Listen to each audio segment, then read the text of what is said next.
Hello everyone, welcome. आज के class में हम लोग एक दो छोटे छोटे टॉपिक जो इस यूनिट के रह गए हैं हम उससे अपना क्लास स्टार्ट करेंगे और उसके बाद इस यूनिट के बिल्कुल लास्ट पोर्शन को हम शुरू कर लेंगे जिसमें हम लोग excess demand and deficient demand की बात करेंगे जो इस यूनिट का बिल्कुल लास्ट पोर्शन है।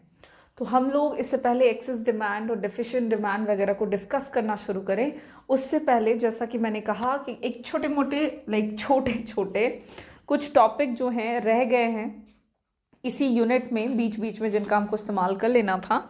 जैसे कि एक टर्म आता है दैट इज़ फुल एम्प्लॉयमेंट। तो हमको जानना है कि फुल एम्प्लॉयमेंट का मतलब क्या होता है।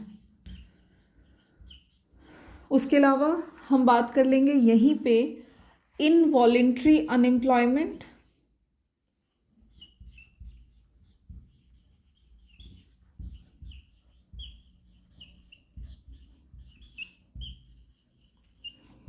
And voluntary unemployment.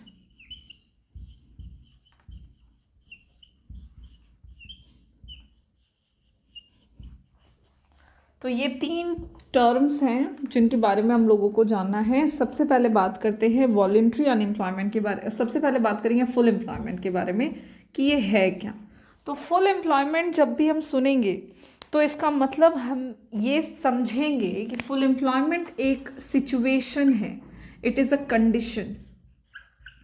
Full employment refers to a situation in which all the able and willing, all those, ऐसा है कि it is a situation when all those persons, वो सारे के सारे लोग, all those persons who are willing and able, जो लोग विलिंग है और एबल हैं किस चीज़ के लिए, तो काम करने के लिए। Who are willing to work and able to work, जो काम करने के एबल भी हैं और काम करना चाहते भी हैं, इच्छुक भी हैं।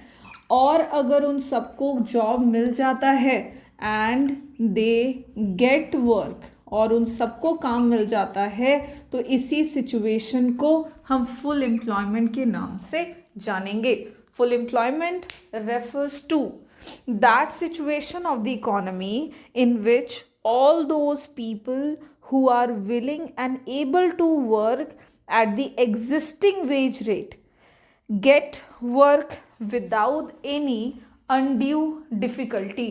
मतलब वो सारे लोग देश के जो काम करने के एबल हैं, काम करने के इच्छुक हैं, वो एक एग्जिस्टिंग वेज रेट पर, इकोनॉमी में जो वेज रेट एग्जिस्ट करता है उस एग्जिस्टिंग वेज रेट पर अगर काम करना, अगर उन सबको काम मिल चुका है तो वो सिचुएशन फुल एम्प्लॉयमेंट है। ठीक इसी तरह से जब हम अनएम्प्लॉयमेंट टर्म का नाम लेते हैं तो अनएम्प्लॉयमेंट भी एम्प्लॉयमेंट की तरह एक सिचुएशन है, बट अनएम्प्लॉयमेंट को दो कैटेगरीज में कैटेगराइज कर दिया जाता है, जिसमें से सबसे पहला है आपका इनवॉलेंट्री अनएम्प्लॉयमेंट और दूसरा है वॉलेंट्री अनएम्प्लॉयमेंट। इनवॉलेंट्री अनएम्प्लॉयमेंट की बात करें तो it is a situation in which all those persons who are willing to work and able to work, वो सारे लोग जो काम करना चाहते हैं और काम करने के एबल हैं, willing to work and able to work, but they do not get work, मगर उन सबको काम नहीं मिलता, तो इस सिचुएशन को हम इनवॉलेंट्री अनएम्प्लॉयमेंट के नाम से जानेंगे। Involuntary unemployment refers to an employment in which all those persons who are willing and able to work at the existing wage rate, they do not get work, so this is called involuntary unemployment. ठीक इसी तरह से जब हम voluntary unemployment की बात करते हैं तो वॉलेंट्री अनएम्प्लॉयमेंट का मतलब हो गया कि इट इज़ अ सिचुएशन, ये भी एक तरह का क्या है, तो सिचुएशन है। Voluntary unemployment is also a situation in which a person is unemployed, a person is unemployed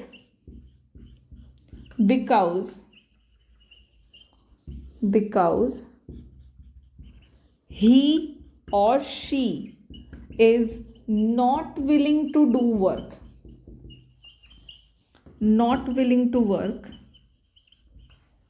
तो इसे हम कहेंगे वॉलेंट्री अनएम्प्लॉयमेंट। क्या है वॉलेंट्री अनएम्प्लॉयमेंट? तो voluntary unemployment refers to a situation when a person is unemployed because he is not willing to work at the existing wage rate. मतलब ये एक ऐसा सिचुएशन है जहां पे बंदे को काम मिल नहीं रहा, ऐसी बात नहीं है, वो अनएम्प्लॉयड है क्योंकि वो काम करना नहीं चाहता है।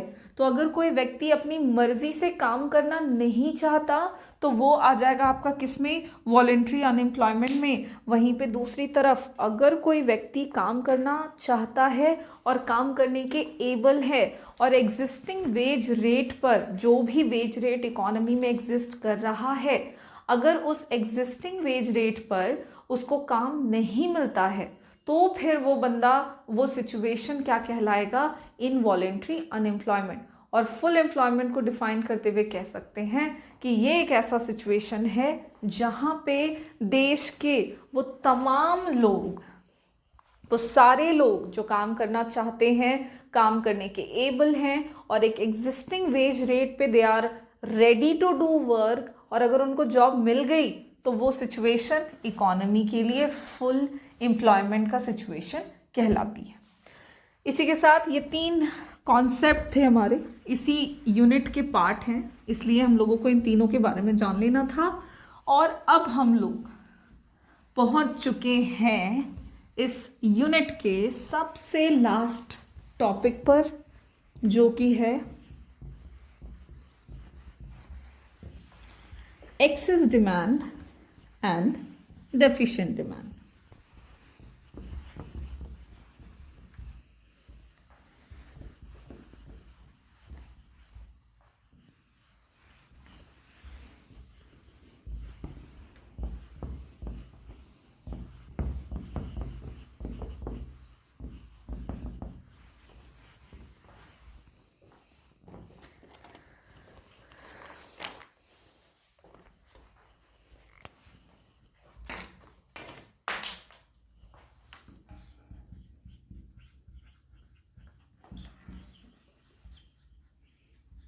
Excess demand and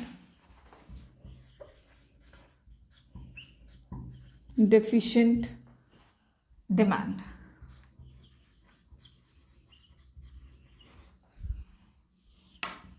हम लोगों को ये दोनों ही टाइप के डिमांड के मीनिंग को जानना है। इन दोनों टाइप ऑफ डिमांड के कारण क्या इकोनॉमी में प्रॉब्लम्स क्रिएट होते हैं वो हम डिस्कस करेंगे, और रीजंस क्या हैं इन डिमांड के आने से, होने से इकोनॉमी पर इम्पैक्ट क्या पड़ेगा और उसको ठीक करने के क्या तरीके हैं, ये सारी बातें हम लोग यहाँ पे करेंगे। सबसे पहले हम शुरुआत करेंगे एक्सेस डिमांड से, और बहुत ही सिंपल है एक्सेस डिमांड। और excess demand refers to a situation when aggregate demand is more than aggregate supply। जब इकोनॉमी का एग्रीगेट डिमांड ग्रेटर देन हो जाएगा इकोनॉमी के एग्रीगेट सप्लाई से, तो हम उस सिचुएशन को एक्सेस डिमांड के नाम से जानेंगे। और यही है आपका एक्सेस डिमांड, जिसको आपको याद रखना है। इसको आप बिल्कुल अपने तरीके से सिंपल लाइन में, सिंपल वर्ड्स में लिख सकते हैं। अब सबसे पहले तो आप ये जान लो कि एक्सेस डिमांड जो आता है इकोनॉमी में, इससे प्रॉब्लम क्या अराइज होता है। तो जब भी इकोनॉमी में एक्सेस डिमांड होता है तो प्रीवियस डिमांड और न्यू डिमांड के बीच का जो गैप होता है वो इकोनॉमी में इन्फ्लेशनरी गैप को जनरेट कर देता है। एक्सेस डिमांड को अगर हम ग्राफिकली प्रेजेंट करेंगे तो हम कुछ इस तरह का ग्राफ बनाएंगे जहाँ पे हम एक्स और वाई एक्सिस ड्रॉ कर लेंगे और देखिए हम क्या क्या चीज़ें यहाँ पे लेंगे। तो एक्स एक्सिस पर हम यहाँ पे इनकम, एम्प्लॉयमेंट एंड आउटपुट ले लेंगे। ठीक उसी तरह से वाई एक्सिस पर हम ले लेंगे aggregate demand and aggregate supply, क्योंकि हम उन्हीं दोनों की मदद से एक्सेस डिमांड जो है वो देख रहे हैं। अब देखो एग्रीगेट डिमांड जो है और एग्रीगेट सप्लाई का कर्व हम याद करेंगे जो हमने स्टार्टिंग में पढ़ा हुआ है। एग्रीगेट सप्लाई का कर्व जो होता है वो ओरिजिन से स्टार्ट होके स्ट्रेट लाइन अपवर्ड जाता है। This is the AS curve which is equals to income line, right. Aggregate demand का जब हम कर्व बनाते थे तो एडी का जो कर्व था वो वाई एक्सिस से शुरू होता है और वो भी अपवर्ड राइजिंग जाता है, क्योंकि वो इंडिकेट करता है direct relationship between the income and the demand, aggregate demand which is C plus I. अब क्या हो रहा है कि इकोनॉमी में एग्रीगेट डिमांड जो है वो बढ़ जाता है। मान लीजिए कि एग्रीगेट डिमांड कर्व जो है वो एडी से बढ़ करके हो गया AD1, तो एग्रीगेट डिमांड बढ़ गया है, इसलिए ये डिमांड कर्व राइट साइड में शिफ्ट कर जाएगा AD1, जो कि C प्लस आई प्लस डेल्टा आई। क्यों बढ़ गया? मान लीजिए इन्वेस्टमेंट में चेंज हुआ इसलिए बढ़ गया। अब देखिए यहाँ पे क्या हो रहा है, जब एग्रीगेट डिमांड एग्रीगेट सप्लाई को इंटरसेक्ट कर रहा है तो जिस पॉइंट पे कर रहा है वो पॉइंट क्या है? वो पॉइंट E है, जो कि इक्विलिब्रियम को दिखाता है, इक्विलिब्रियम पॉइंट को दिखा रहा है। और इसी इक्विलिब्रियम पॉइंट से क्या डिटरमिन हो रहा है कि इकोनॉमी का इक्विलिब्रियम लेवल ऑफ इनकम क्या होगा। मान लीजिए इनकम है OY। अब क्या हो रहा है कि इकोनॉमी का जो डिमांड है वो बढ़ चुका है, अब नया इक्विलिब्रियम हो गया है यहाँ पे। जब न्यू इक्विलिब्रियम मिला तो E से हो गया E'। तो देखिए नया इक्विलिब्रियम लाइन मिलने से इकोनॉमी में क्या अंतर पड़ा है। तो ये जो एक आपको ट्रायंगल दिखाई देगा फ्रॉम पॉइंट E टू एक पॉइंट दे देते हैं, अगर E पॉइंट को ही हम ऊपर बढ़ा देंगे तो एक नाम दे देते हैं इसको, मान लीजिए P। तो एक ट्रायंगल बनता है यहाँ पे, एक गैप बनता है यहाँ पे ओल्ड एग्रीगेट सप्लाई कर्व और पुराने एग्रीगेट डिमांड और न्यू एग्रीगेट डिमांड कर्व के बीच में। और ये जो गैप है ये गैप इन्फ्लेशनरी गैप के बारे में बतलाता है। इसी गैप को हम इन्फ्लेशनरी गैप के नाम से जानते हैं। इसी गैप को हम कैसे डिनोट कर सकते हैं? तो EP से, जो भी यहाँ पे हमने लिया हुआ है EP जो है वो इन्फ्लेशनरी गैप को दिखाता है। तो इकोनॉमी जो है वो इन्फ्लेशन या इन्फ्लेशनरी प्रेशर से जूझती है तब जब इकोनॉमी में एक्सेस डिमांड की स्थिति उत्पन्न होती है। इस पॉइंट को हम यहाँ नाम दे देते हैं। और ये E पॉइंट जो है ना, ये फुल एम्प्लॉयमेंट लेवल है, इक्विलिब्रियम है, जहाँ पे इकोनॉमी फुल एम्प्लॉयमेंट पर है।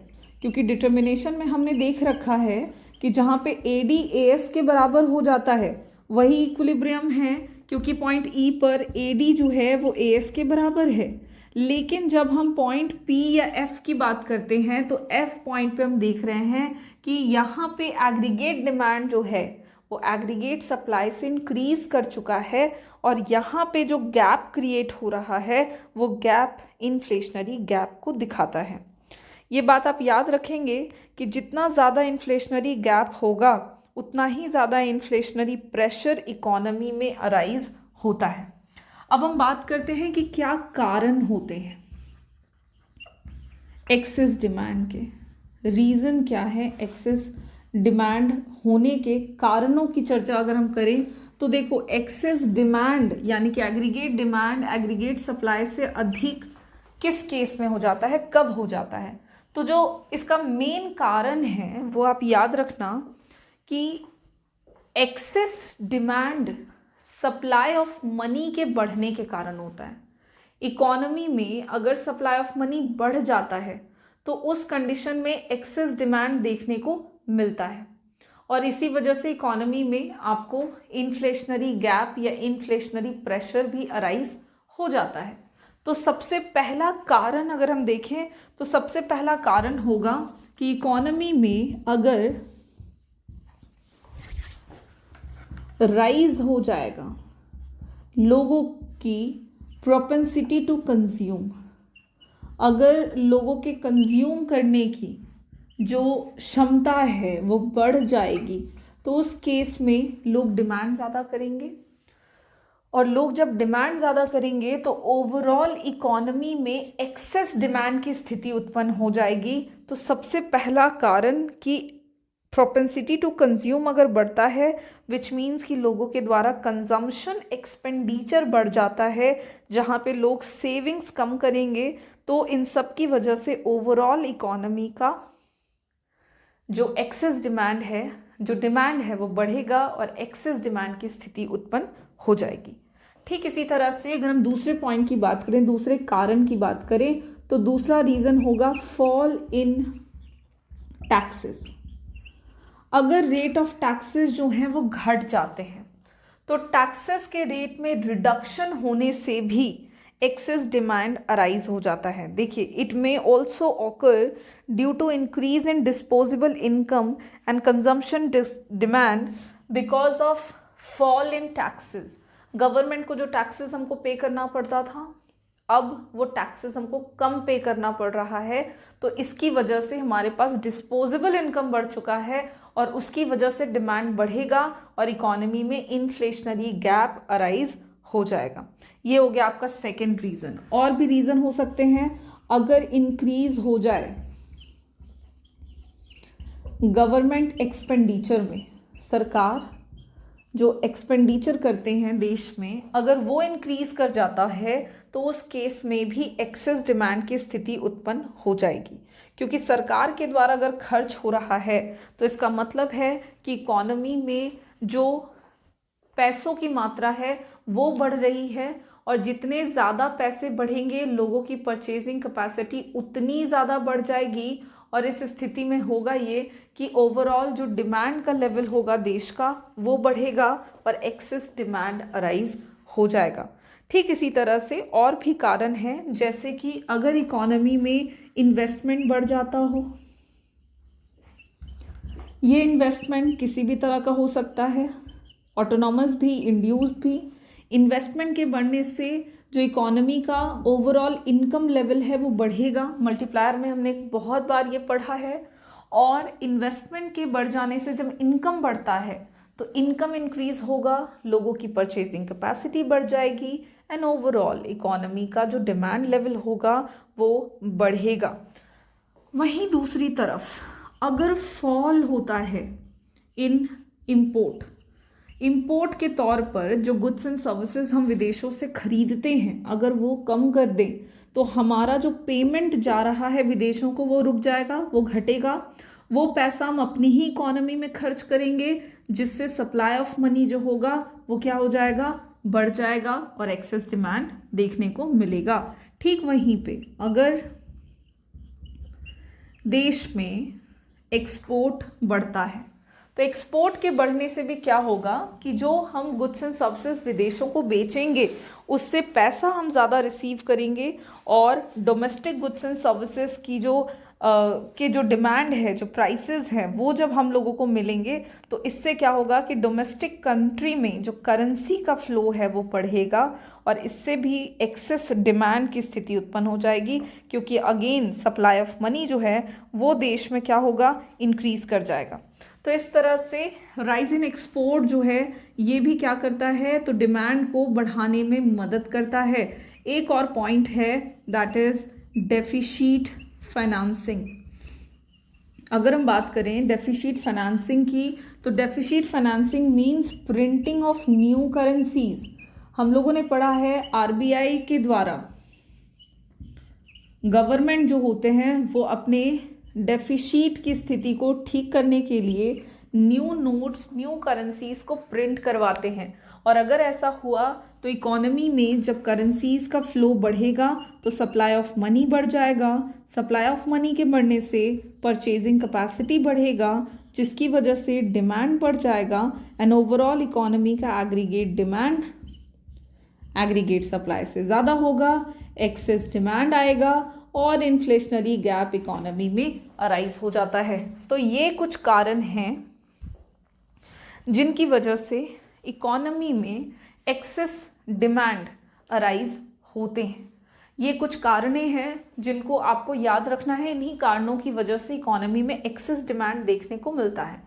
अब अगर हम बात करें कि एक्सेस डिमांड के आ जाने से इकोनॉमी पर क्या इम्पैक्ट पड़ेगा,